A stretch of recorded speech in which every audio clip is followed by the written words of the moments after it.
Le vent et la pluie commencent vraiment à se lever ici à Auckland. Les autorités préviennent que le pire reste à venir alors que la tempête Gabrielle s'intensifie. La partie supérieure de l'île du Nord a déjà été frappée par des pluies torrentielles et des vents soufflant jusqu'à 160 km/h. 8 districts, dont Auckland, ont maintenant déclaré l'état d'urgence.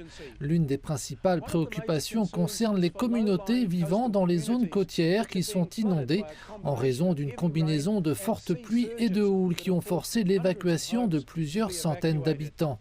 Environ 60 000 personnes sont également privées d'électricité et la population d'Auckland, 1 700 000 personnes, se prépare à des vents violents qui pourraient provoquer des chutes d'arbres et de lignes électriques.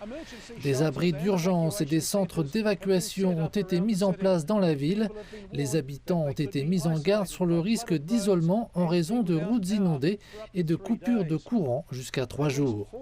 Au moins 45 000 personnes ont par ailleurs vu leur projet de voyage perturbé après l'annulation par Air New Zealand de tous ses vols domestiques à destination et au départ d'Auckland jusqu'à la fin du passage de la tempête. Les vols internationaux au départ de la ville ont également été annulés.